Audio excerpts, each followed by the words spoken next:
You know, pretty much every single thing you use started out as just a simple idea. But how does it actually get from inside someone's head and into your hands?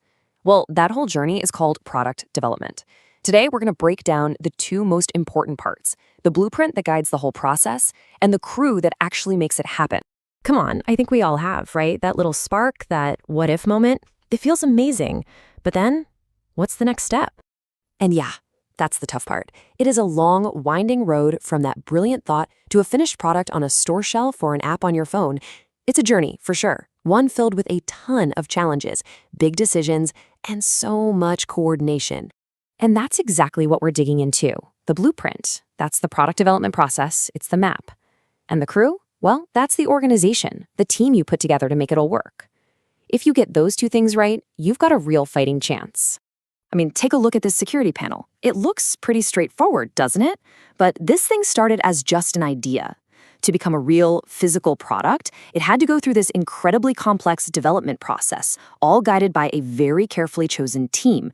So let's unpack how that actually works. So how do you get through that journey from an idea to something real? You need a map to get you through what you could call the idea maze. And that map, that's the development process. So what exactly is a product development process? Well, it's not just some loose set of guidelines, right? It is the official playbook that a company uses to get from that first little spark of an idea all the way to a product that's actually ready for the market. And that playbook, it generally has a really clear structure. So let's crack open the master blueprint that most companies use as their foundation. Okay, so this generic process is pretty much the backbone for most products. It all kicks off with planning. That's where the project gets the green light and the mission is set. Then you dive into concept development. What are we actually building and who is it for? From there, you figure out the high-level system architecture, and then you get into the nitty-gritty details of every single component. Testing is, of course, where you find all the flaws and fix them. And finally, production ramp-up is that last big push to get it out the door. And this chart really shows you just how messy it can get.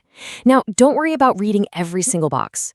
The big takeaway here is that this is not a simple relay race. Look at how marketing, design, and manufacturing are all involved right from the very beginning. It's a parallel process, a constant dance of coordination between all these different teams. But here's the thing, that generic blueprint is really just a starting point. It is definitely not a one-size-fits-all kind of deal. You've got to adapt the plan based on the specific kind of product you're trying to create. And this table just illustrates that perfectly. For a technology-push product like Gore-Tex, you start with an amazing new material, and then you have to find a market for it.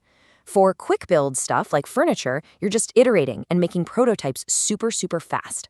And then you have complex systems like an airplane, where you've got huge teams building totally separate parts that all have to click together perfectly at the end.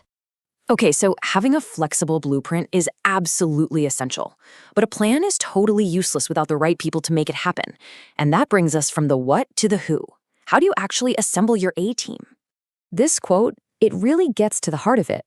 A team isn't just a random collection of people. It is all about how they are connected, how they talk to each other, and how they work together. The structure of those links, that's everything. And that leads every single company to a really fundamental choice. Do you group people together based on what they're good at? All the engineers in one department, all the marketers in another.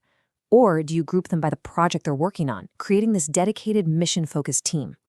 So this choice leads us to the two classic models for structuring your crew, the functional approach versus the project approach. This diagram shows the two extremes perfectly. Over on the left, you've got a functional structure where communication flows up and down inside these specialized departments. It's kind of siloed, which is great for building deep expertise. But on the right, in a pure project structure, the team is pulled together from all over to focus on just one goal, and they all report to a single project manager. So here's the crucial point, the trade-off. Functional teams, they build incredible deep expertise, and they're great for sharing specialized resources. But project teams, they have total focus, they can coordinate way faster, and everybody knows exactly who owns the project's success. But in reality, very few companies are purely one or the other. Most of them operate somewhere in the middle, using what's called a matrix organization to try and get the best of both worlds. But not all matrix teams are created equal. If you look closely at the diagrams, the real difference comes down to the power of the project manager. In a lightweight matrix, the functional managers have most of the power, and the project manager is more of a coordinator, just nudging things along. But in a heavyweight matrix, that project manager has real authority. They control the money and the team, which makes them the true leader. So, as you can see, there's no magic bullet here. Each structure has a really clear trade-off. A functional structure is awesome for deep expertise, but it can be slow. A project team is super fast, but can be inefficient. And the matrix, well, it's a compromise that adds its own layer of complexity. The right choice always depends on the project and the company's goals. And that's what it all comes down to, really. When you're trying to turn your big idea into a reality, you have to decide what matters more. Is it leveraging the deepest possible expertise you can find, or is it moving with the speed and the focus of a truly dedicated team?